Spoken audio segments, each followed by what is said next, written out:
The Senate Help Committee on Education and the American Family will come to order. Before coming to the Senate, I spent decades working with young people as a teacher, a coach, and mentor. I've been in classrooms, locker rooms, communities where the goal was always the same: help students reach their potential and prepare for the future. That's why today's hearing is so important. Artificial intelligence is changing the world.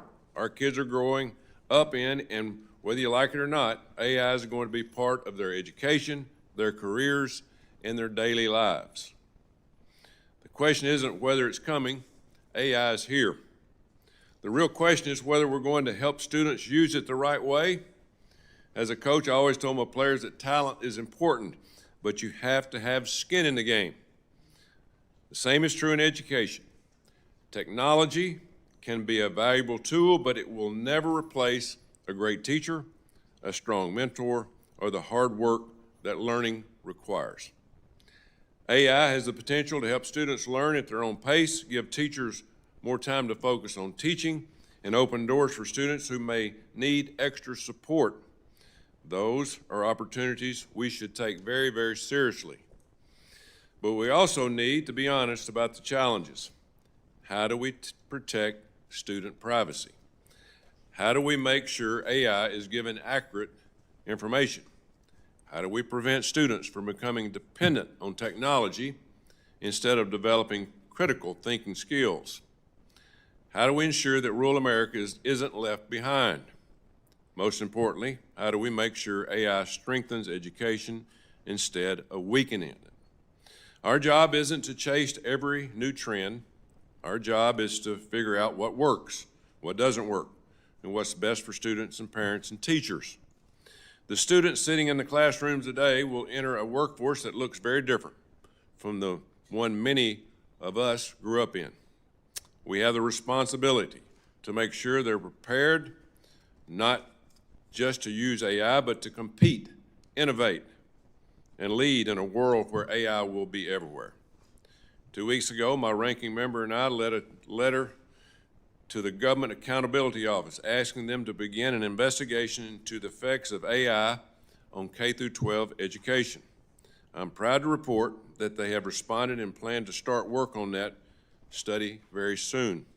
Today, I look forward to hearing from our witnesses about how we can encourage innovation while protecting students and preserving the values that make education successful in the first place. So thank you to our witnesses for being here today. I look forward to your testimony. And with that, I defer to my ranking member, Senator Blunt Rochester, for her opening statement. Thank you, Mr. Chairman, and thank you so much to you and your team for partnering with us on a hearing that I think is vitally important for our country. And I also want to thank the witnesses for being here as well. Before I get into my formal remarks, I do want to begin by acknowledging today's announcement that the Department of Education is attempting to follow through on Secretary McMahon's plan to shut down the department by transferring some of the core functions, like today, to the function of protecting students' civil rights and students with disabilities, to other agencies without the approval of Congress. And while I strongly oppose those actions, I'll continue to call on our chairman, Chairman Cassidy, to bring Secretary McMahon before our committee to discuss these moves, to also be held accountable, and really to make sure that our American education system is strong and protects our children. The hearing today, I think, is one that is very timely. I mean, we find ourselves in a moment of great uncertainty. You could call it a tale of two virtual realities. Some people are afraid we're going to have a Star Trek moment. Some people are afraid it's going to be the Terminator. We want to make sure that it is in the best interest of our students and our educators. And artificial intelligence seems to be everywhere. Our schools, our classrooms, and our students' homes are no exception.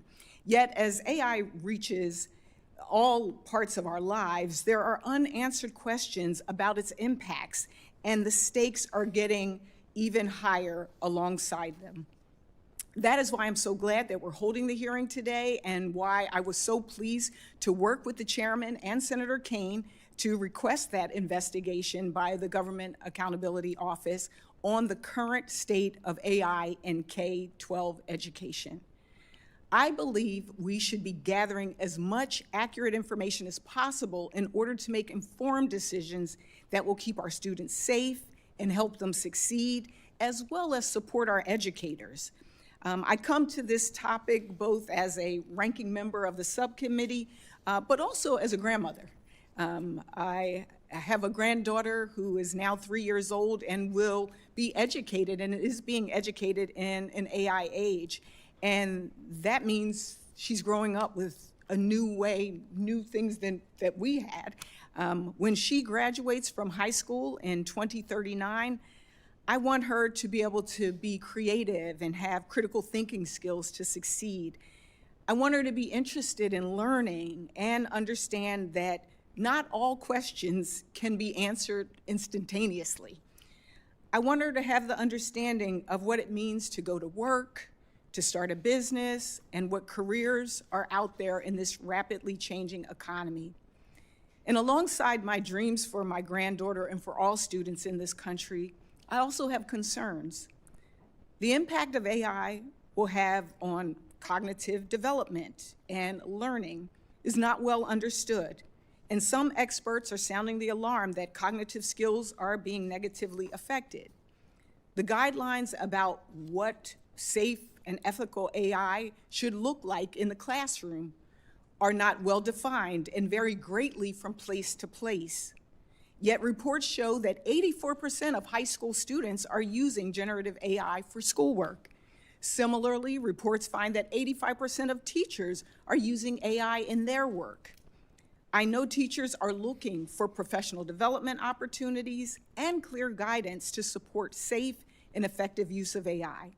Schools, districts, states across this country are trying to craft responsible guidance and identify AI tools that will support student learning while protecting their civil rights, mental health, and data privacy.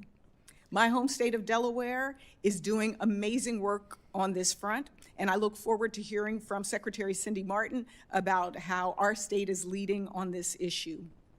Importantly, I think all of us here want to know what we as Congress can do to support the work. And I hope that this hearing helps us better understand the challenges and the opportunities that AI presents in education. With that, I yield back. Thank you, Senator. Now we'll get to our witnesses.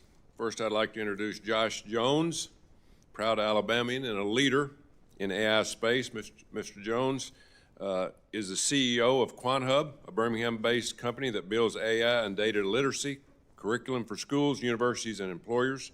He has partnered with my state's Department of Education and a number of businesses throughout Alabama to prepare for the age of AI. Mr. Jones' partnership with our State Department of Education is a huge reason why Alabama students have some of the best numbers nationwide in enrollment in data science courses and data literacy. QuantHub is reaching every field, training educators, administrators, and our future workforce. He also created QuantHub's Data Scholars Program that has placed 100 high school and undergraduate students into paid data and AI internships.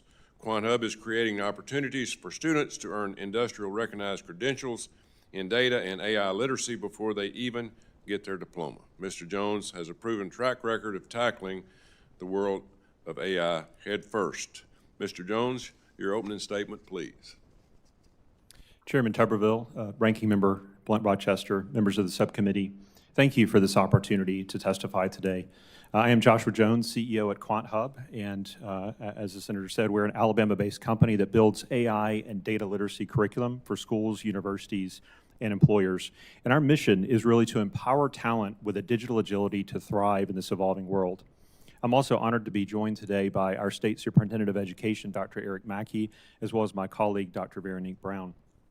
For the past 4 years, we partnered with the Alabama Department of Education on what I believe is one of the most ambitious statewide efforts in the country to prepare K-12 and post-secondary learners for an AI-driven economy.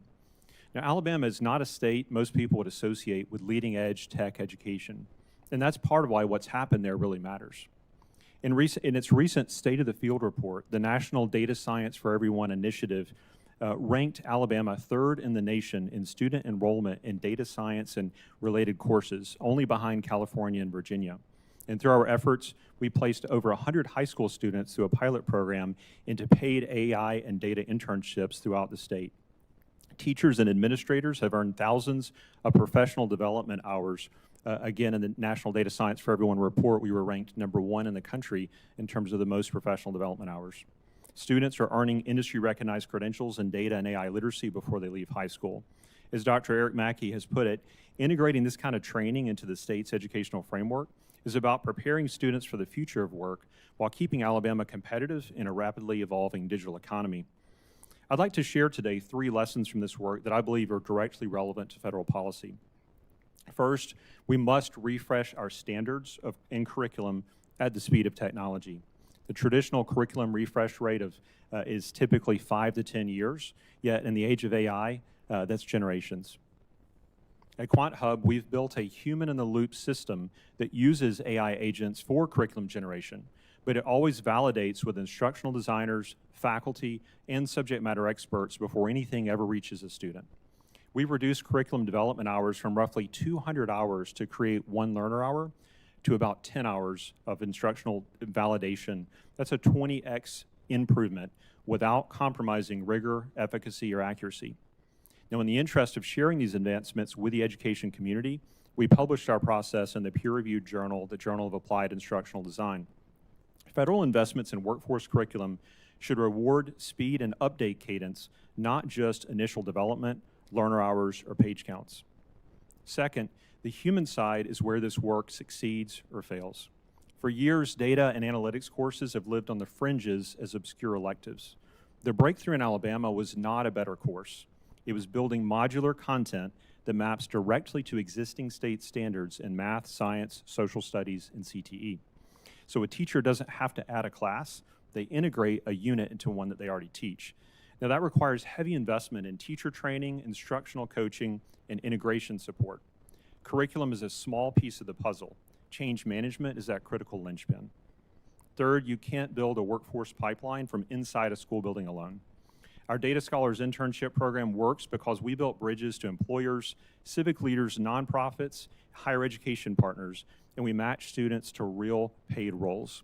We didn't put these interns in jobs pouring coffee, but we made sure that the corporations were actually identifying upfront meaningful jobs related to data and AI so that these students could build real-world skills, and in many cases, they're getting job offers as soon as they complete their internship. Our Data Scholars program works. We've seen more than 50 employers host our scholars now, and in work-based learning, I would suggest that recruiting employers at that scale is typically the hardest part of the program, which makes the number itself a strong signal that this talent is in real demand.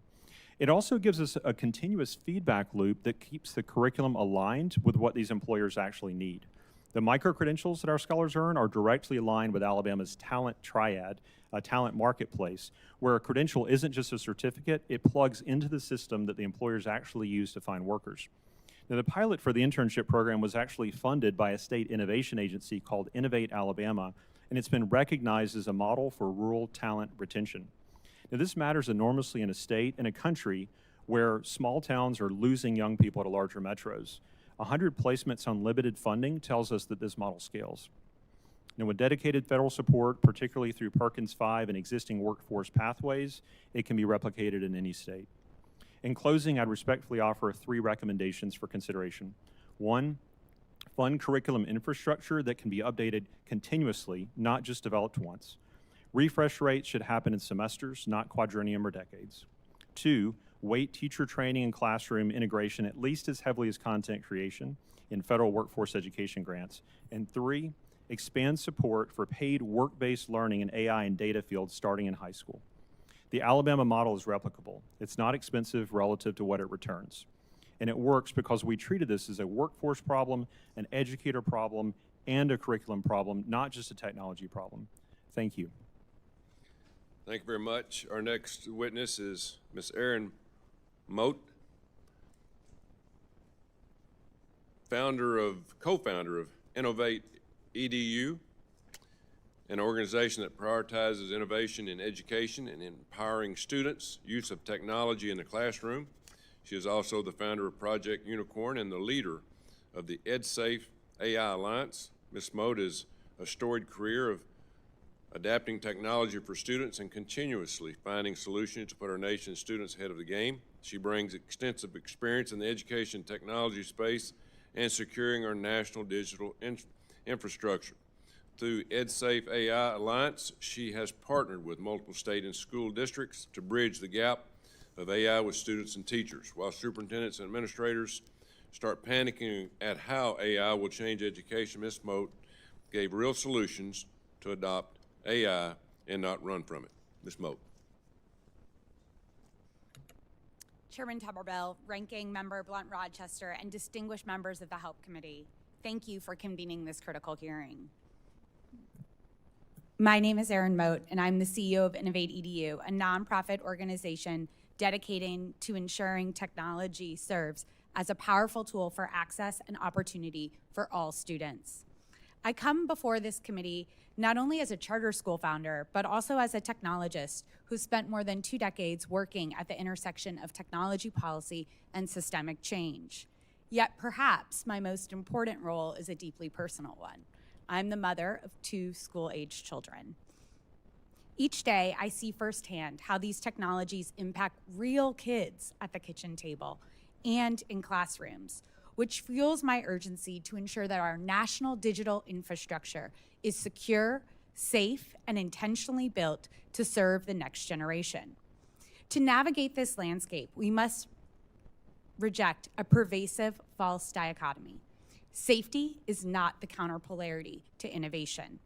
Safety is not a drag on progress. Rather, safety is a necessary condition for the effective use of AI in education, the very guardrail that makes meaningful, sustainable innovation possible. Without it, we mistake rapid tool adoption for progress. Generative AI is an arrival technology. Like the internet or electricity, it is reshaping how students, educators, and our society live, work, and relate to each other. Data shows that roughly 85% of teachers and 84% of students are already using generative AI in their classrooms. But this transition did not follow a linear path of institutional procurement or risk evaluation. As a result, school districts and families are experiencing severe operational fatigue. More than half of schools have failed to provide any professional development on the safe use of AI. Our schools urgently need federal leadership, structured support, and dedicated funding. A consumer large language model is engineered for platform retention and user satisfaction. To keep users engaged, it defaults to a dangerous form of algorithmic sycophancy. It does not teach, it indulges. It validates incorrect premises and hand delivers answers, often bypassing the productive struggle required for cognitive development. Learning is an active process. True purpose-built edtech scaffolds learning with a student zone of proximal development, much like the AI-driven math accelerators currently being utilized in Alabama to bridge foundational gaps for learners. When we substitute this with consumer-grade systems, we trigger what Wharton researchers call cognitive surrender. When human psychology meets this unceasingly agreeable tech, independent reason is often relinquished. Alarming data shows that when a chatbot intentionally gave incorrect answers, users accepted the error 80% of the time. We are actively placing yet spots in front of neurologically vulnerable youth, conditioning a generation to surrender critical discernment. Moreover, today, the average school district accesses nearly 3,000 digital tools a year, creating a fragmented, unmanageable landscape for teachers, families, and students. We must transition to evidence-based purchasing anchored in 5 EdTech quality indicators, ensuring tools are safe, interoperable, usable, inclusive, and evidence-based. Meeting a baseline level of evidence, Tier 4 within the federal SF framework, must be a non-negotiable ticket to enter America's classrooms. When less than half of purpose-built EdTech tools meet this standard, only 2% of consumer tools do. We must shift our focus to a new ROI, return on instruction. We also must replace the blunt, outdated metric of screen time with screen value. Counting minutes does not tell us if an interaction is meaningful. For instance, screen-based reading is 6 to 8 times less effective for reading comprehension than physical books. Yet for decoding, a skill essential to the science of reading that requires 1,000 at-bats to achieve fluency, purpose-built AI excels. Furthermore, blanket bans or hourly limits can disproportionately harm the many children with disabilities or who rely on digital tools for mandated accommodations. We cannot rely on digital avoidance. Congress must ensure that AI is built for our children's safety, learning, and healthy development, while also building tech literacy and digital responsibility in our students. To protect our students without stifling innovation or widening the digital divide, Congress must approach a waterfall approach to safety. This means applying heavy-handed safety controls to high-risk applications at the top, such as public consumer platforms and relationship-stimulating chatbots, while easing the regulatory burden on lower-risk, purpose-driven educational tools. Finally, the federal government must enact immediate structural policy changes, reconstitute and fully staff the Office of Education Technology, establish a joint interdisciplinary AI and education federal research agenda and infrastructure through the NSF, IES, and NIH, protect E-rate, and fund non-consensual intimate imagery enforcement agencies like the FTC. We cannot afford a passive wait-and-see approach. We must design digital regulatory ecosystems at the federal and state level that aggressively target genuine harms while keeping human values, ethics, and critical judgment at the center of the American classroom. Thank you, and I look forward to your questions. And it's my honor to introduce Secretary Cindy Martin, who is the Secretary of Education in Delaware. She has more than 35 years of experience in education leadership, policy, and classroom instruction. She holds a Master's of Art in Teaching and Learning from the University of California, San Diego, and a Bachelor of Science in Education from the University of Wisconsin-La Crosse. Secretary Martin began her career as a teacher. In the years since, she has been a leader at every level, serving as a principal, a superintendent of San Diego Unified School District, and as Deputy Secretary of the United States Department of Education, where she oversaw K-12 initiatives, including the Office of Education Technology. She has done remarkable work, from greatly improving literacy outcomes at the school district level to leading efforts to close opportunity gaps at the federal level. I'm grateful that she has brought her knowledge and expertise to Delaware, where she is now leading on education reform in our state. Madam Secretary, thank you for being with us today, and I will turn it over to you for your testimony. Thank you very much, Chairman Tuberville and Ranking Member Blunt Rochester. It's an honor to be here today before the members of this subcommittee and to address this important topic. As mentioned, I've spent more than 3 decades as a teacher, a principal, a superintendent, and deputy secretary at the U.S. Department of Education. And today I am proudly serving as Delaware Secretary of Education, where our focus is to start with students and then build for impact. Across every one of those roles where I've served, one thing has always remained true. Our responsibility is not to prepare students for the world that we grew up in, but to prepare students for the world that they are entering. That's why in Delaware, we are approaching artificial intelligence with both urgency and care that's required. I want to start with something that a Delaware student recently told us. The student said AI should be a collaborator and a tool, not something that does the work for us, and I think that is exactly right. This conversation is not really about technology. This is about learning. It's about critical thinking and helping students to develop the very skills that they need to enter into the world where AI is going to be a part of nearly every single profession. The reality is, as we've heard, AI is already in our schools. Students are using it, families are asking about it, and our educators are left navigating it. So the question is not whether AI is going to impact education. The real question is whether we will shape its use thoughtfully, responsibly. And our answer in Delaware is yes.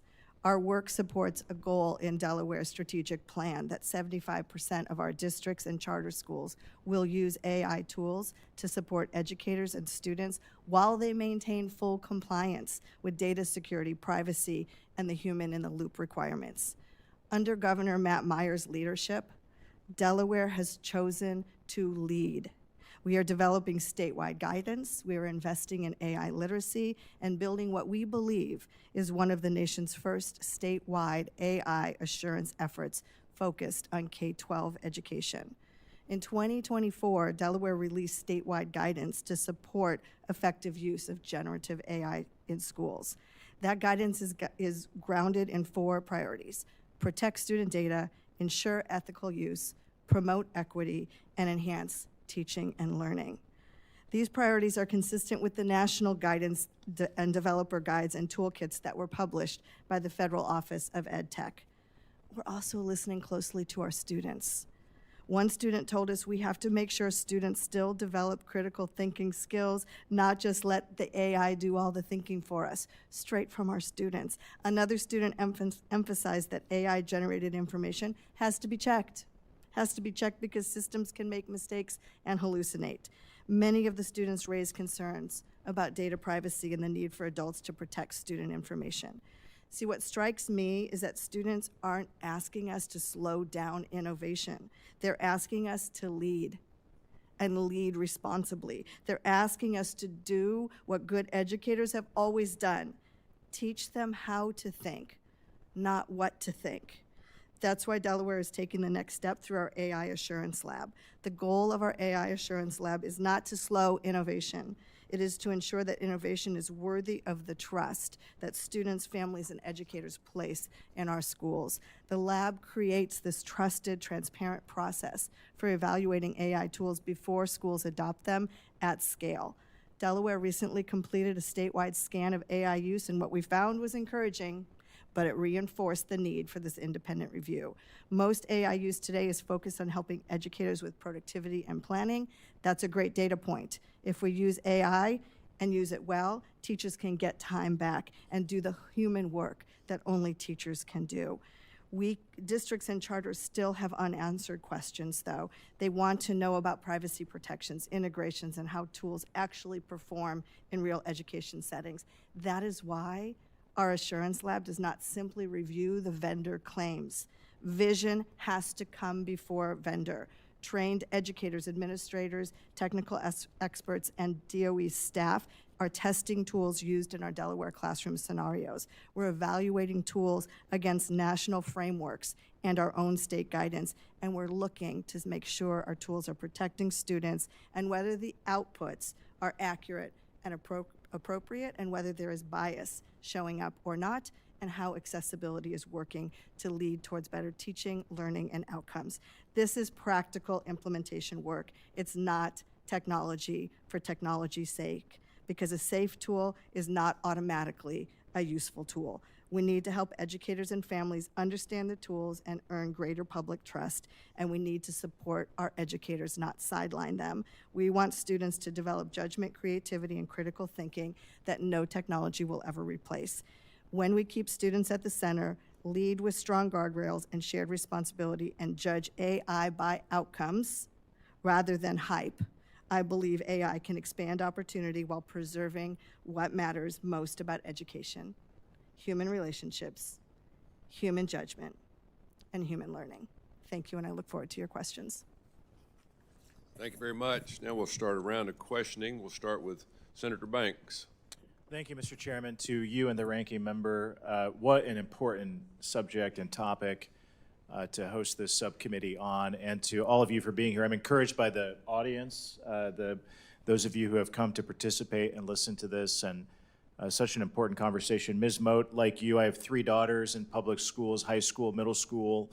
They're in a great public school district with great teachers, administrators, and a school board. I think they're trying to figure all of this out, but I don't think they have yet. I don't think any school yet has figured out where we're going with this, and I think we all agree we have to be flexible. I do think, Secretary Martin, that the answers to a lot of these questions are going to come from Indiana and Delaware and the states much more than they're going to come from bureaucrats and anybody in Washington, D.C. So the partnership that we have with you and those at the state level, I think, is really important, and why this subcommittee hearing is so important today. I wonder, just to start with, if all of you could be just a little more specific about what are the AI skills today that our schools should be teaching students, and if you could just sum that up in a succinct way, and then maybe you could talk a little bit as well. And I'll defer to each of you. How do we measure that? How do we measure that our students are being taught effectively in this new age and adapting to these AI skills? But Secretary, if you could just start with like what are the skills that teachers in Delaware are teaching, or that they should be teaching to kids about AI and the use of it that's adding to a more constructive and productive learning environment? Thank you for that question. And the skill base is for the students and also for the educators. So there's AI literacy that we speak about. First, the educators have to have a skill set, and then I think you're asking specifically about student skills. How do we use the tools that are part of the teaching and learning that's happening in the classroom? Teachers have their state standards and things that they're required to teach, and content that must be learned by the end of a year. And as they're teaching, how can a tool be used to enhance the critical thinking that students are doing? So as they're creating work, as they're working together, as they're doing research, are these tools allowing them to personalize their learning, to make it more related to their own background and their own interests, and make the learning more meaningful for them? So the skill base ends up being, how do you pick up this tool, and what am I going to use it for? You could go to, I'll use, since it's a tool analogy, you could go to I won't say the name of a store, but any tool store, buy a tool. It's how are you going to use this to create this end of course paper that you're going to write? The skills have to do with literacy, and they have to do with math, and they have to be connected to science as well. And each of these tools end up being something that if a student knows how to use it, they'll be able to produce a stronger product, and they'll be able to evaluate critically the information that the tool is producing. Can't just accept the answer as it's being produced. That's great. Ms. Moe, can you talk more about what the specific skills that teachers should be teaching kids with Thank you so much for the question. I think we need to be thinking about AI literacy as a foundational literacy across all subjects, that it's important that we're able to interrogate the inputs and the outputs of this technology in history and in biology and in computer science. And so when I think about what I want to cultivate in my own children, I want them to be critical consumers of this technology. I want them to grow the skill of discernment. And frankly, that means working in multifunctional teams with humans, but also with AI as a teammate. And increasingly, I think that's what workplaces are demanding, that AI is a tool and a teammate in the work that they're doing to discuss, to discern, and to be in discourse with each other. And Mr. Jones, I mean, is there a way the schools can measure that? So absolutely, and I might add from a skill perspective, if I could, just a couple of the quick skills that we offer. So the foundations of AI, what is it, where did it come from? The basic ethics of when should I be using AI, when is that okay? Tool selection. You know, in the early days, particularly of generative AI, we had one vendor that was the name everyone knew, but now you have so many different leading vendors. Understanding their strengths and weaknesses, when would I use one tool versus the other based on the job or the task at hand?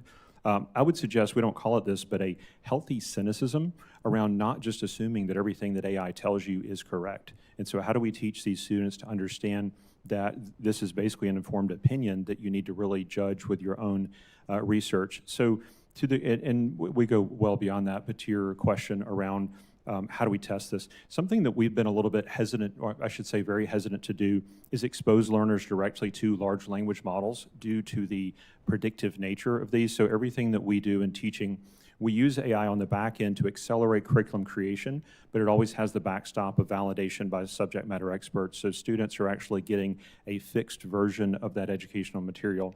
So when we talk about actually testing them, how do you test when, if you put a prompt into an AI, a large language model 3 times and you get 4 different answers, how do you test that from a rigor standpoint and an accreditation standpoint? So what we've done is we've created controlled environments with simulations where we leverage really the best of both of those technologies, but as we're teaching them prompting, we're not just teaching them the tactical, say this word or this, because that's changing so fast. Almost by the time you publish it, it's going to be, chances are out of date. So how do you back up and teach those critical thinking skills? So what should I be using? What should I be using these for? What are the strengths and weaknesses? Those sorts of things. And those are things that we can definitely test. And so we do those in what we refer to as our summative assessments. Thank you. My time has expired.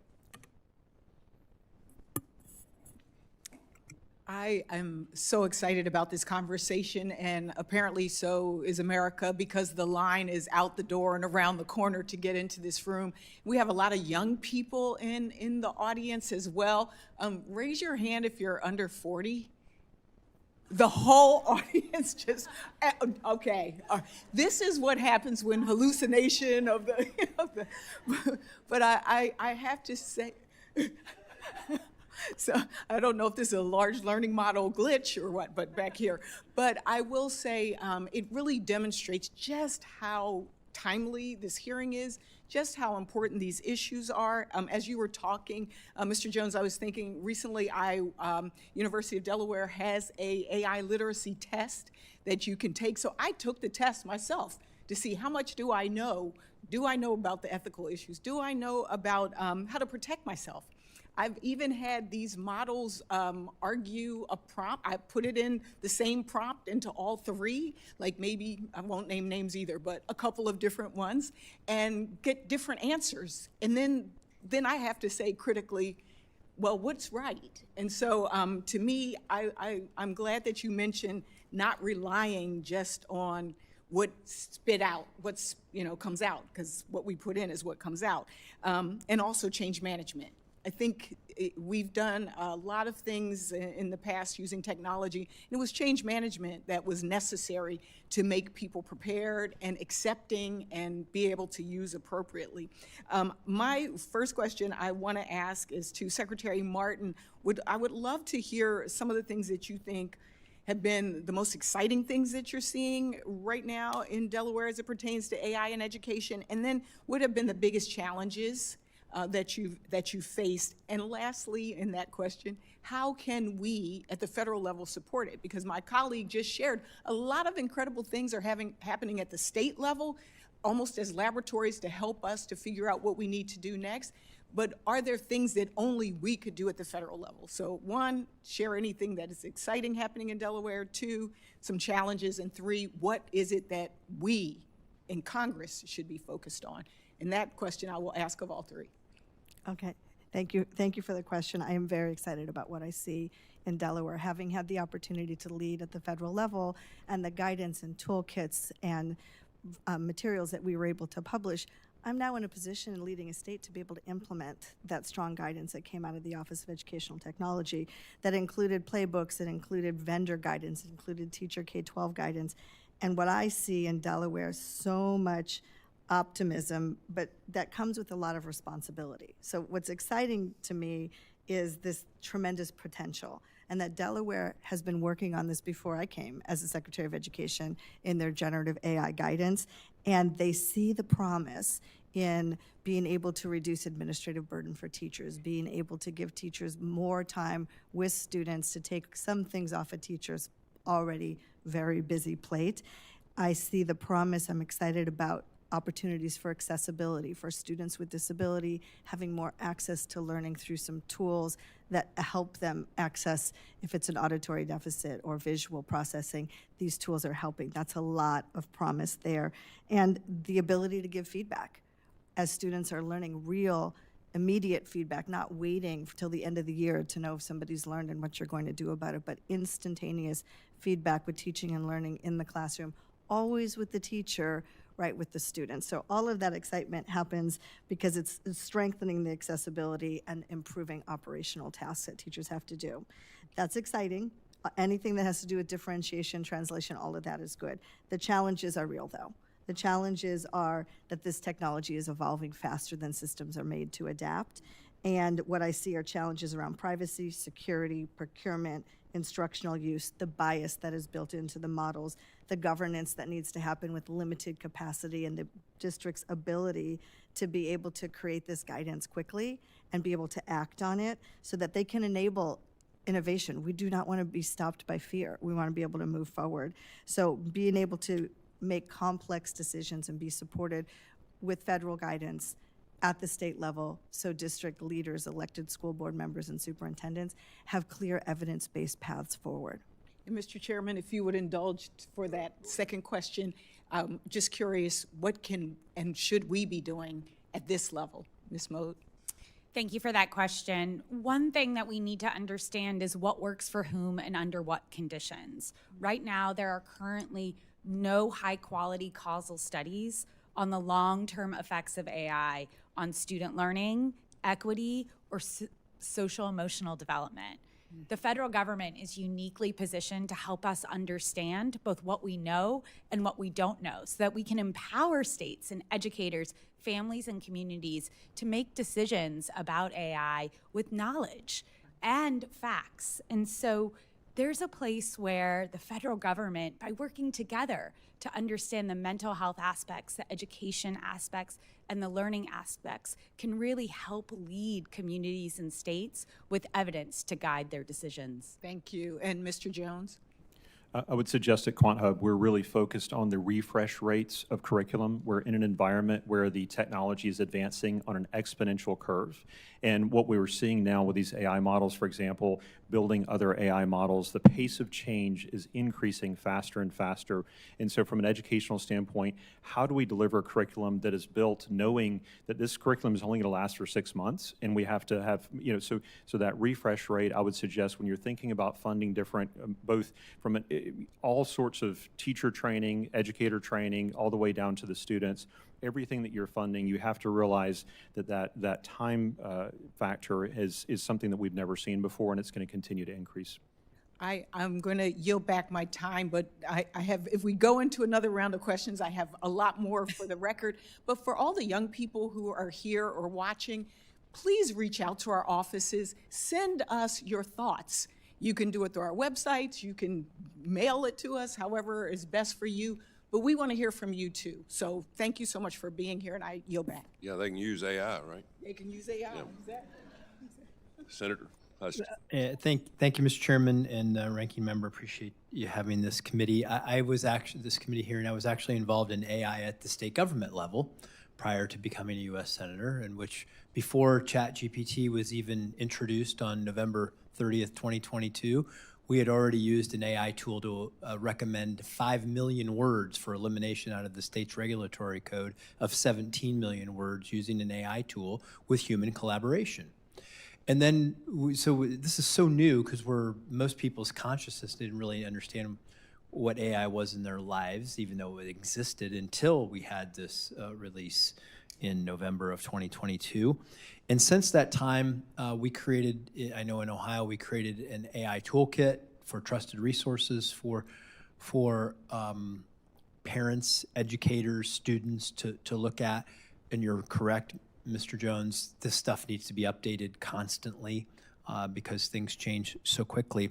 But in conversations I've had with educators and experience I've had as a parent, educators tell me that have incorporated this in the classroom, that they've used it and they feel more knowledgeable about the progress of students on an individual level than they've ever felt before. I talked to one language arts teacher who told me that over the course of the day, she has something like 140 students, and she knows exactly where each one of them are in their development of their language skills, because she can follow it along, and then she can reach those students on an individualized basis to help them learn and to reach them where they are. So I see a lot of heads nodding. That seems like this. And I also believe it can be an egalitarian technology in the sense that every student will have access to a tutor. And these AI tools get better, they're better at it.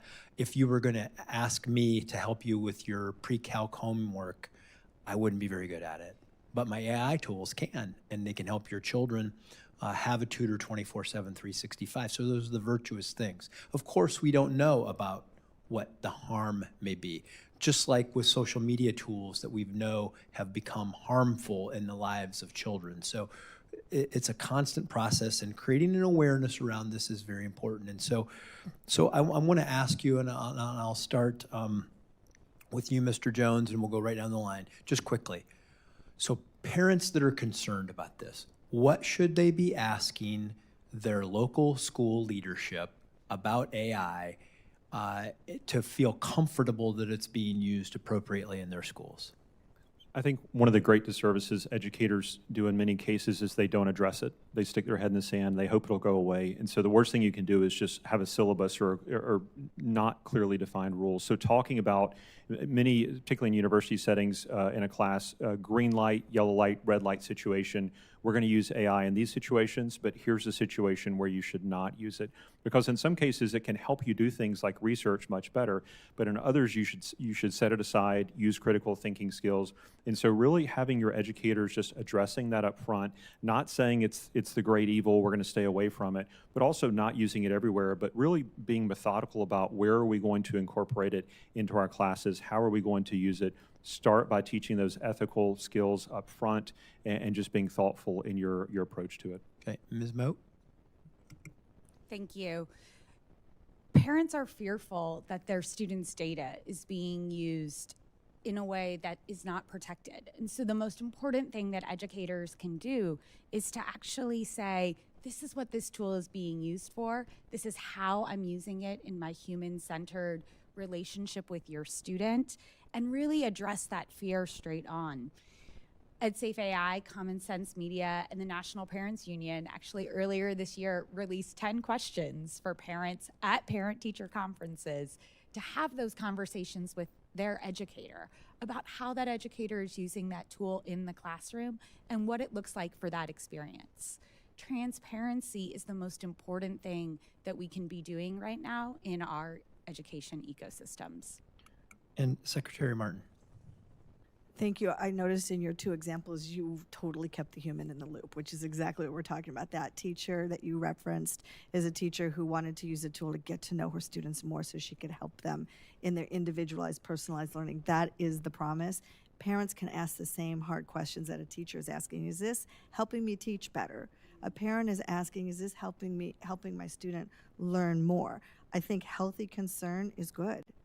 The questions that my colleague just mentioned, they should be in plain language so parents can walk into a parent-teacher conference, can walk into a school and ask the key questions. What data, what tool are you using? What data on my student is being used? How is that data being stored? What biases may or may not exist? How are adults monitoring these tools, or are these tools on autopilot with no adult ever actually looking at it? And most importantly, how is this tool improving learning outcomes for students? If it's not, don't use it. And then quickly, if I could, Mr. Chairman, I know that the ranking member and I have the RAISE Act that we've sponsored that would require states to set a statewide standard for the use of AI in the classroom. We want it to be at the state level, not at the federal level.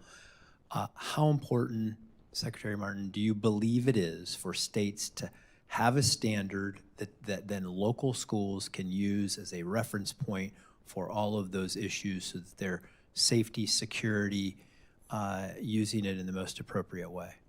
I think it's critically important, and this is serving at the federal level, a district level, and now at a state level.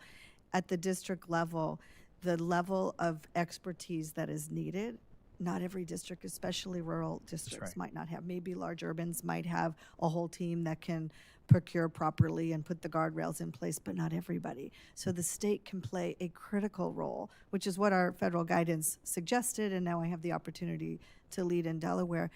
Actually have a student saying, we're so glad that you have some guardrails because we want our teachers using these tools. We just want them using it the right way. So when the state can put that kind of guidance out, so not every district has to recreate the safety and the guardrails and the standards. These are known quantities that the state can lead. A state standard, trusted resources, constantly updating it. That's the starting point that every state should be at. Thank you, Mr. Chairman.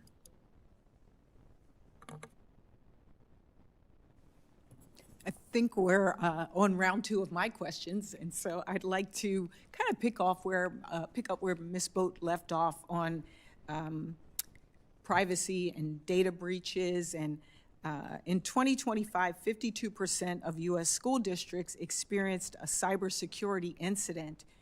The year prior, a data breach at the company Power School exposed the data of 62 million students and 9.5 million teachers, the largest breach of children's educational data in U.S. history. So my first question is to you, Secretary Martin. How do you deal with a challenge like this at a state level? It leads to the other question that I just answered about how important it is to have the statewide safety guardrails. In Delaware, we work with DTI to make sure this is a state-level approach, that the security and the cybersecurity in particular, which is also work that I help to lead at the federal level, there is a knowledge base out here about what to do to protect this, and this can happen with strong state guidance. But more than guidance, it's actually enforcement to make sure every district, every tool. I use the analogy of a superhighway. It's got to be safe. When you build a highway, you build the guardrails. You don't get to come into Delaware and bring a product into our schools unless it meets this minimum safety requirement, just like you don't put a bicycle or a skateboard on a freeway. I'm using that analogy because people get it. For AI and education, making sure that these tools from a cyber perspective and a student privacy perspective are completely guardrailed before they even hit the road. That is possible to do. The knowledge base exists, and that's about state leadership. And for all of the witnesses, do you think that educational privacy laws cover enough ground, or do you think we need to update them? And I'll start with you, Mr. Jones. If you have an opinion. If not, we can move to Ms. Moat. I don't have an opinion. Yeah. Ms. Moat? Thank you so much. Currently, FERPA, COPPA, and a number of privacy laws are doing a good job in educational settings. I think the challenge is when we have consumer-grade tools who enter our classrooms and might not be subject to those laws and those restrictions. In particular, I'm especially concerned with chatbots and companions and the use of chatbots and companions by young people, where we have seen that there is foreseeable harm. Much like social media, the infinite scrolling, the consumer passive nature. And so when those technologies come into our classrooms without the guidelines and the guardrails for their use, it can put students' mental health at risk. And Secretary Martin, do we need to update any of our privacy laws regarding education? Because of what my colleague just said about the chatbots and some of the ways that students are interacting with the technology, we have learned there's access to, the answer is yes, because these tools are getting more access to more information about our students that we may not even be aware of. This is why our assurance lab, and when we're putting our tools through the assurance lab, we are uncovering not the vendor claim, but the actual what happens, what information has just been harvested or learned in an interaction between a student and the machine or the tool that is now living in a system that we do not know has the right protections. There is a way to protect this well. I will shift to AI and the connection to civil rights. We know that the Office for Civil Rights has seen the lowest number of cases resolved in this over the past decade in this year. And then with the news that we just got today from the Secretary of Education, Ms. Moat, what do conversations around civil rights and AI in education look like among advocates and parents and groups? And can you give us some real examples of what is actually happening in the civil rights space? Thank you. It's important to note that about 70% of parents share the worries of advocacy groups like the National Parents Union, ACLU, EdTrust, the Center for Democracy and Technology, around 4 specific types of harms. Bias in AI detection tools, particularly for grading. Discriminatory predictive analysis. So looking at a tool, and because you say the word y'all, you are put into a lower cognitive category. Student privacy and surveillance, how that data is being used, and really this fear around a digital divide, that our rural students and students in under-resourced schools aren't going to have access to these tools like other well-resourced schools will. And so I think there's a number of things that are being done right now. One, AI literacy for parents. Many of these groups are doing incredible work with schools and state governments to really empower parents. I'll use Florida as an excellent example of a state who's really taking leadership here, thinking about an issue of consequential decision making.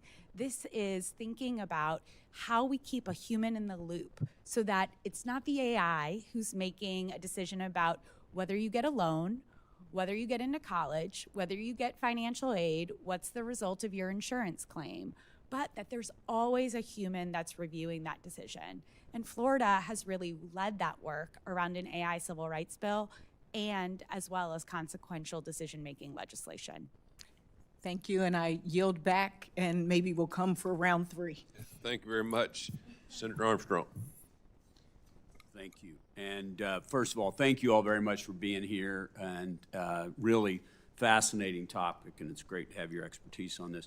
I want to go back to the round 1 question from Senator Blunt Rochester, because I think, you know, for this committee, understanding exactly what we can do from a federal perspective is really critical. And so this is a fascinating topic, and we could talk for days on best practices and everything else. And I know that a lot of states and a lot of the local communities are taking on. A lot of groups like Mr. Jones' group you've been involved with are doing a great job of showing leadership on the topic as well. But my question really goes back to that. Like what I heard, the response I heard a while ago from the question of what can we do at a federal level, what I think was research, maybe something on best practices, and perhaps maybe something on critical safety standards. But I just want to make sure that as we come through this listening session, we're hearing really specifically, like, what should we be doing at the federal level on this? So, Mr. Jones, I'll start with you, please. And I may actually tie back to the question I passed on a minute ago on policy. Just thinking about your question, one of the things as an entrepreneur, when we go into other states, whether it's privacy policies or AI regulations, we have to be mindful of maybe 50 different sets of privacy policies or 50 different sets of regulatory practices. As a small business, that creates a significant burden that instead of innovating or improving our product, we're spending money on legal or other efforts. So I would, not to take too strong of a stance on the issue, but I would suggest anything that you can do to really allow for entrepreneurship, allow for opportunities for exploration in this area would be the first thing. And the second thing, going back to this idea of refresh rates, don't think in terms of, hey, we just did something, so we'll check back in 5 years and see how that's going, but looking at what is a semester by semester approach, look to refreshing, analyzing what's working, what's yielding real outcomes, and moving at a much faster cadence, because I can guarantee you our competitors overseas are doing that. Yeah. So I'm hearing that as don't think you can keep up with it, with law, particularly at the congressional level, but do put the money into research. I'm not wanting to put words in your mouth. I'm just trying to make sure I've got it really clear. I would suggest in terms of whether you're passing policies or whether you're funding different initiatives and opportunities, shorten your cadence on when you look for results and when you reanalyze and you spend more in those areas. I would say as an entrepreneur, innovation happens in small companies many times, and so don't get distracted just by the hyperscalers and the multi-billion and trillion-dollar companies, but realize a lot can be accomplished through smaller businesses as well. Strong believer in that. Thank you. Ms. Moat? I want to name some existing federal programs that I think we need to make sure we're investing in. So first, we need to prepare educators. They are the frontline deliverers of both literacy, but also how our students are going to be interacting with this technology in a human-centered way. And so fully funding Title II and Title IV dollars is critical here. Those are professional development dollars that can be used for educators to get this necessary training. Like I said, there's barely half of schools have done professional development for our educators at this point since 2022. I would also name that this Congress must protect E-rate technology. money. This is vital internet connectivity dollars that support rural communities in making sure that young people have access to the internet in schools. This is critical money in order to ensure that we are not widening the digital divide. And then I want to go back to the question about cybersecurity. The FCC also has a cybersecurity pilot right now that is so oversubscribed that they can't keep up with this work. That means our education system needs more resources to protect our students and educator data. Congress needs to make that investment. Great, thank you. Good answer, thank you. Secretary Martin? I will double click on that, the investment in the educators. A tool is no good if the person that's using the tool doesn't know how to use it. So the funding streams, as she talked, Title IV and professional development matters. This is implementation support that you can, let's say we get the safest tool and it has all the right guardrails. If somebody doesn't know how to use it to actually improve instruction, to the skills question that was asked in the first round, we need real implementation support. We need real time for educators to learn together using real student cases with the very students that are in front of them. And I'm not talking about like an asynchronous model that comes with the tool that you just go on 2 hours and think you've been trained how to do it. The implementation can't be an afterthought. I think that professional learning can't just be a tiny line item after you purchase a big platform. Teacher agency and voice and time to learn to use the tools and the safety, the risks and the benefits of the tool needs to happen. So we invest in implementation, we invest in coaching, collaboration, and then we build trust that way. And I think that professional learning ends up being a really important investment that can be made.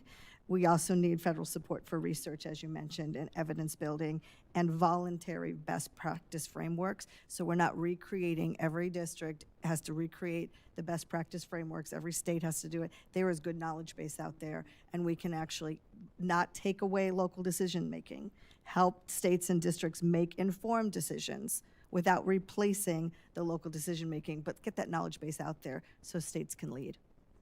Great, thank you very much. I yield back. Thank you, Senator Armstrong. Senator Kane? Thank you, Mr. Chair, and Senator Blunt Rochester for having this really important hearing. Maybe just to my colleagues, think who was the most, and everybody in the room, think who was the most influential teacher you ever had in your life, and think about that person. There's competition in my mind for that person. So I had a high school teacher who, because I was an introvert, thought it would be good for me to participate in the extracurricular of speech and debate because that might make me more confident in communicating. It was not part of the class. It was not anything I was graded on. It was somebody who noticed something about me and thought this extracurricular could be helpful. It was the shop teacher in middle school, and I was not that great at shop teacher, at least not on the wood shop side, who used to love to go camping and take kids with him because he didn't have kids of his own, and who would invite shop students, whether they were good or bad, getting an A or an F, like, hey, you want to go camping this weekend? I want to do it. That was not what my family did. It turned me into a lifelong outdoors person that I wouldn't have been without Joe McKenzie inviting me to go camping. But again, that wasn't part of the class. And it's not something that AI could do. AI wouldn't have noticed that here's somebody, though introverted, might gain confidence in doing some public speaking. AI wouldn't have noticed that here's somebody who might really like to do outdoor stuff. And so AI, I think, has great promise, but the foundational relationship between a child and a teacher is not something that AI is going to recreate, not something that AI will substitute for. Now, I think it was Ms. Moat, in your testimony, you write AI can help by, quote, offloading administrative functions to technology. I think that's a real good point. If we can, ease some of the paperwork and other burdens that teachers or administrators or school board members have to deal with, I think that can be really helpful. So there are certainly benefits AI can provide in K-12 classroom setting. My wife's a member of the Richmond School Board, and they're grappling with this issue of how to appropriately bring AI into the classroom without expecting it to take over functions that can never be taken over. So here's a question I want to ask maybe all of you, and then I'll have one more follow-up. A lot of school boards are now going to be, consultants will be coming to them like, oh, you got to do something on AI, and we've got the best program in the world, and, you know, you should invest a lot of money in us. What should educators, particularly maybe superintendents and school boards, be looking at as they assess whether to, you know, adopt AI tools or not? Give them some guidance and maybe some warning. Secretary Mark, you want to start first? They are grappling with it because it's very real and there's a lot of pressure to do the right thing. And that's why I mentioned earlier that there needs to be a vision before there's an answer to a vendor who's trying to sell you a product. What is your district's educational vision? What outcomes are you committed to? How are you supporting your educators? Then you go and find some tools, but you also have to put the guardrails. I mentioned the document that we produced, the Empowering Education Leaders, a toolkit. And in this toolkit, we put 3 clear steps. It's a roadmap, it's a playbook, if you will. First, mitigate the risk. Second, build a strategy around your instructional core. And third, guide and evaluate the use over time.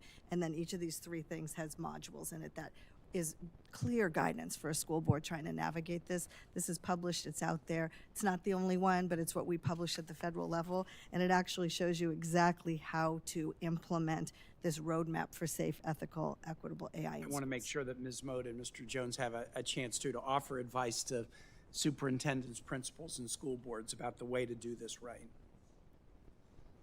Thank you. I think we have to ask this very important question. What is this tool's return on instruction? What will this do for a student? What will this do for an educator? And if it's about productivity or motivation or engagement, does that mean that that educator is going to have the thing they want the most, time, back to make sure that all students are safe, known, and loved? For me, it was Miss Tang in 5th grade, Senator Kane, who changed the way I thought about myself as a leader. Thank you.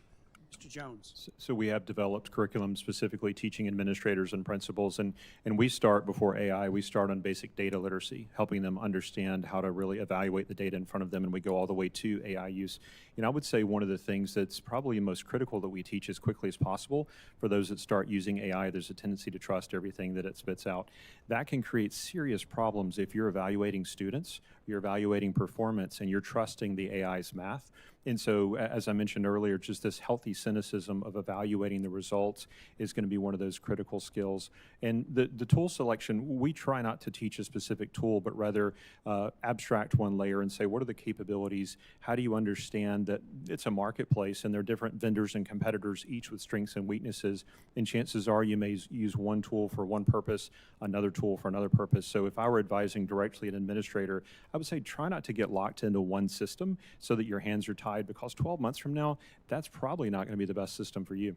Let me just say, as I hand it back to the chair, I'm going to ask a question for the record that to give each of you a chance to share best practices. Like if you know of a school or a jurisdiction that's doing best practices in implementing AI tools in the classroom or training teachers and others to be really good at AI, I'm going to ask you to give us some examples, because I think sometimes we talk about the problems and we don't hold up the examples that if others knew about the good examples, they could recreate those examples. And the last thing I'll say, just on AI and this point about steering you wrong, I never asked my phone to summarize email communications, but now if I have a chain of emails with somebody, there's an AI summary at the top, and the number of times that the summary is wrong, so-and-so, your friends have agreed that they do want to get together this weekend and go on a hike. No, I can read the emails. They said they didn't want to go and they want to do it next weekend.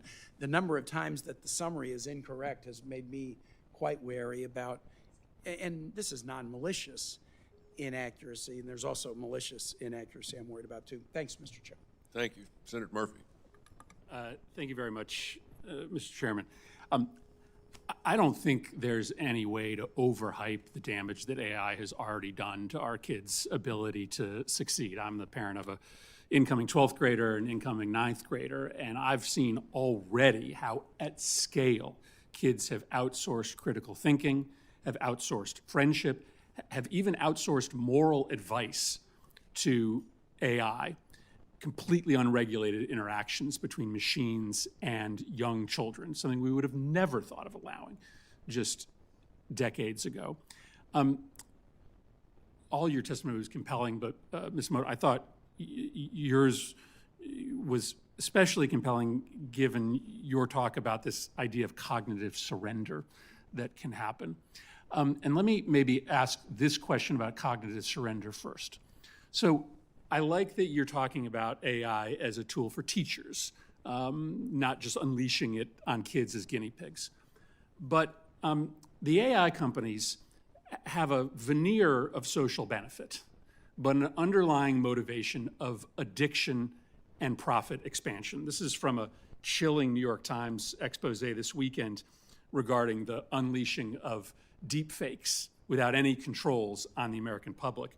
One observer of the major tech companies said, these companies would burn everything to the ground as long as they're making a profit. So let's say we're successful in just having this pointed at teachers as a tool. But if the AI companies are only interested in selling more, in having teachers use it more, how do you protect against teachers being sucked into some kind of algorithmic addictive product like kids are? If the intent is not social benefit, but the product being used for more and more and more, how do you make sure that teachers aren't being sucked in like kids are being sucked in? Thank you for the question. I will want to give full credit to professors at Wharton who came up with the study around cognitive surrender and this idea that we are offloading tasks and offloading the discernment that Senator Kaine just talked about when he looks at those AI summaries. So there's two things I think that are important, Senator Murphy, when we think about students versus teachers. The first is what neuroscience tells us. There's a really big difference in putting this technology in front of a brain that is developing and is doing that offloading, frankly, in a way where those neural pathways are still developing. The difference between Senator Kaine's experience and that of a young person is that Senator Kaine has the ability to read what his friends are saying, knows their preferences, and has those neural pathways really concrete. So I think there is a different set of risk with young people than there is with folks who frankly are over the age of 25. If I had the rules, I would say it's rental car rules, 25 and over, because that's really when we know the brain has gelled in terms of those neural pathways. But we also need to invest in professional development for educators. Here's what we know about actual effective uses of AI, is that when AI amplifies human potential, when the human alone is working with a student, learning can go up about 4.5 percentage points. But when the AI is providing that just-in-time data diagnostic, when it's potentially giving a hint with that judgment, students grow 10 percentage points with the same tool.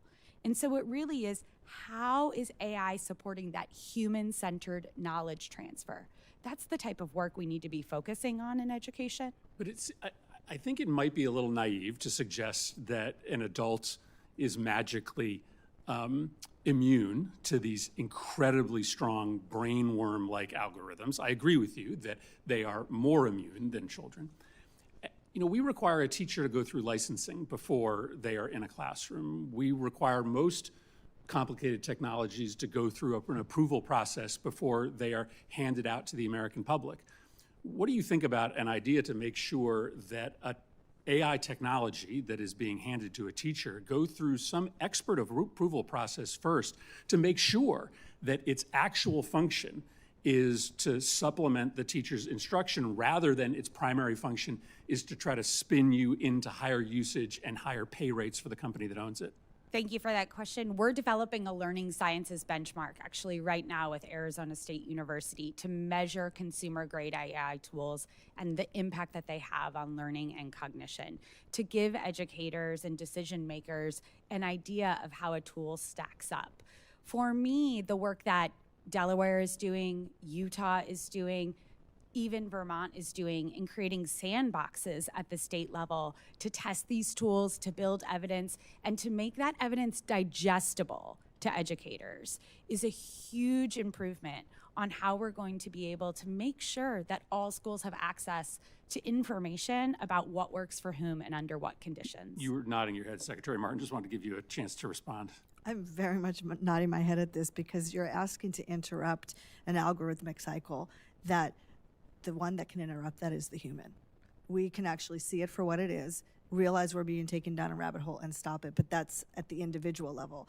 You're asking at a systemic level, nationally, statewide, district-wide. We want that cycle interrupted, and it has to do with what is being demanded as the outcome of public education. What do we want our students leaving, knowing, and being able to do? So a teacher's not going down a rabbit hole that's not producing the outcome of student learning. We want critical thinking. We want kids to be able to design and defend their point of view and their perspective on something.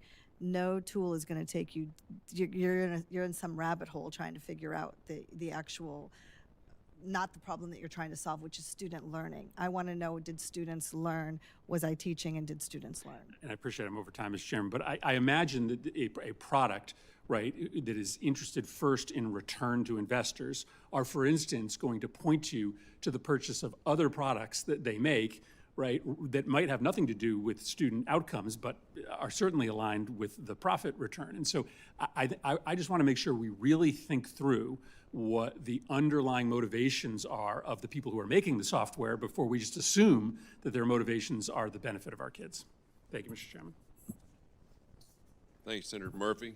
I just got a few questions here. Mr. Jones, you're uniquely positioned to understand which particular AI skills pay off for students at which grade level. In your opinion, which AI literacy skills should students develop before graduation? I would suggest, Mr. Chairman, absolutely that they should develop what we refer to as AI literacy, these basics of understanding ethics, when to use AI, when not to use AI, tool selection, what the different tools are for, critical judgment, how do I evaluate the outputs of these tools, what can I trust, what can I not trust, and then applied AI, beginning to understand how AI is being used in different industries. Those would be the first areas that we would recommend. How can schools prepare students for careers that will increasingly utilize AI? I think one of the interesting questions about workforce development and skill preparation is it's a shifting foundation. I know when I went to school, I was told that I needed to learn long division because I wouldn't be walking around with a calculator in my pocket. Well, it turns out I am, right? So do we still need to learn those skills, or can we fast forward knowing that we have a calculator, a computer to do those things? And so what we would suggest is going back to this neuroscience, this idea of cognitive difficulty. How do we teach where if it's too easy, students will forget it. If it's too hard, they'll give up and go away. But that desirable difficulty right in the middle where it really challenges them. And I would suggest in terms of workforce development skills, those are rapidly changing. So what we're doing is looking at an industry by industry basis and saying, how is AI in Alabama, how is AI changing agriculture? How are we using that to increase crop yields or for pest control? How is AI changing healthcare? And in each of those, it really is the next level beyond that basic AI literacy becomes industry by industry. And so I think some people, when they respond to, hey, we need to do AI preparation, they want to go launch an AI major or focus on the AI, but really that's a highly technical field. What we need to be thinking about is whether you're a truck driver or a mechanical engineer or a nurse, how is AI changing your industry? And those skills are going to be, there's those foundational skills that cut across those industries, but there are also going to be very specific skills that we need to prepare our students for. Thank you. Secretary Martin, in your experience, how can AI enhance rather than replace the role of teachers? It becomes such an important tool when a teacher has something that they can use to reduce administrative burden, which we've talked about, so that they're in real time with their students. A gentleman recently just mentioned around knowing what students have learned. Have they mastered the content? Where are there gaps in their learning? And have they caught up to the language that they were supposed to be learning? He just gave that example of a teacher friend of his, the senator that just left. That enhances learning when teachers get real-time feedback right away. The question is, when you teach something, how do you know if students have learned it? Can you get real feedback, knowing if students have learned the content, but also how they're interacting with the knowledge, how they're defending their argument, how they're creating argument, and how they're practicing their critical thinking.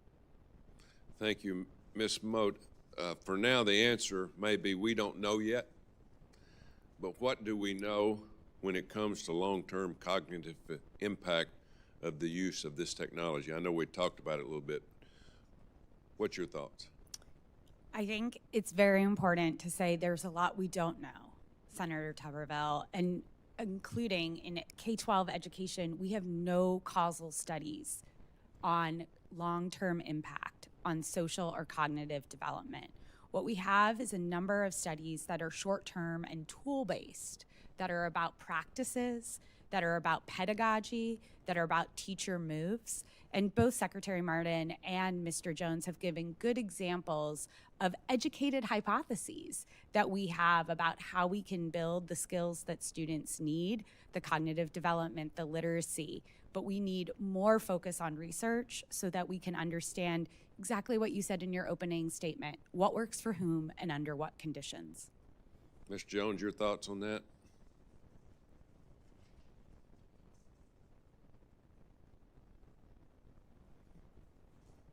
Could you repeat the question? We don't know yet, okay? But what do we know when it comes to the long-term cognitive impact use of this technology? You know, as a father of three daughters, watching them grow up in high school, college, and middle school, it certainly, I've seen three different generations essentially, even in that short span, because of the way that this has rapidly developed. And it certainly concerns me, the pace at which this technology is developing. So I would be remiss if I didn't say as a father, I am nervous. This is something that we absolutely need to work towards addressing, and I would certainly encourage studies sooner rather than later.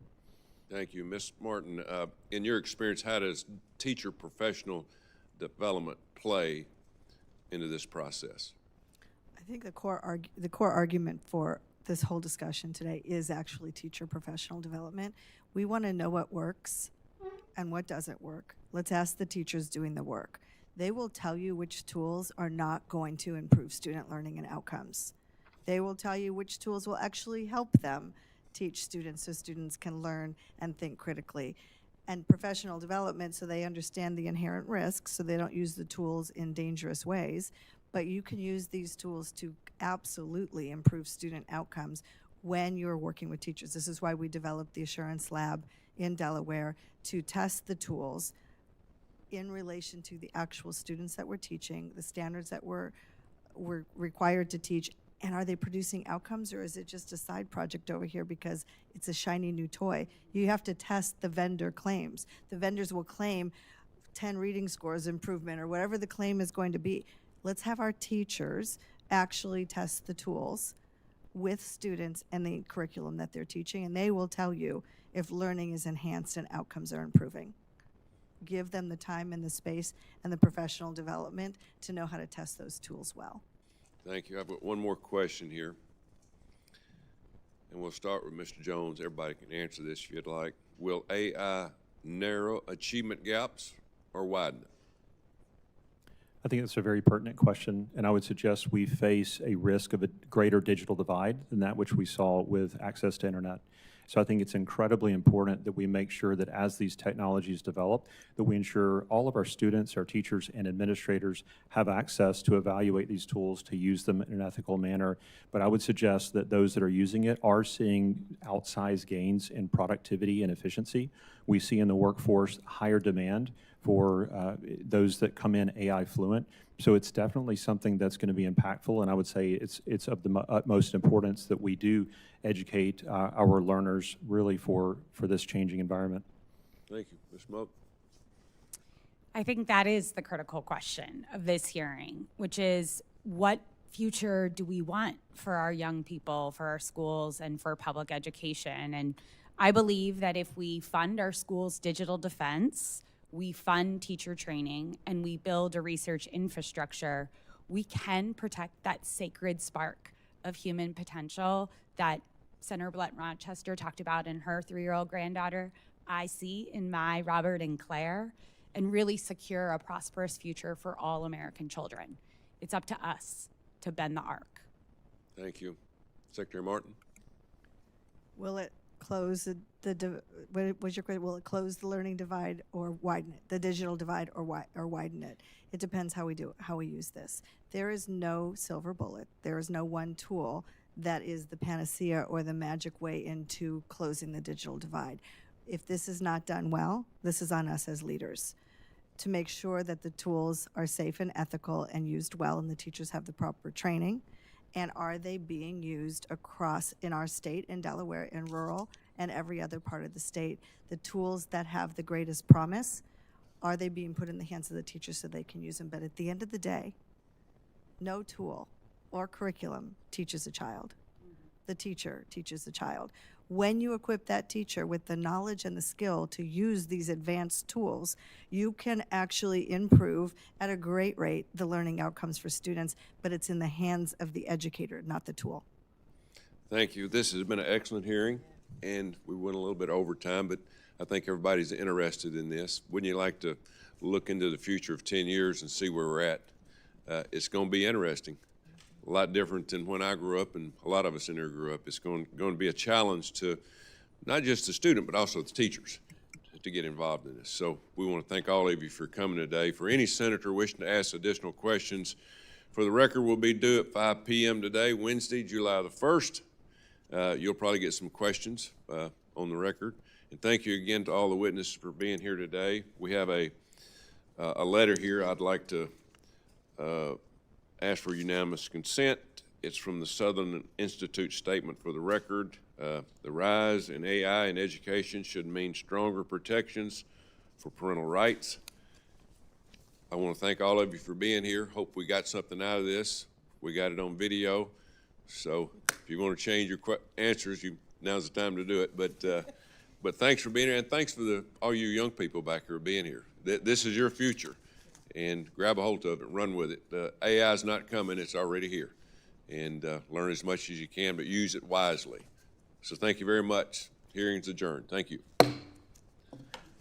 Good. That was good.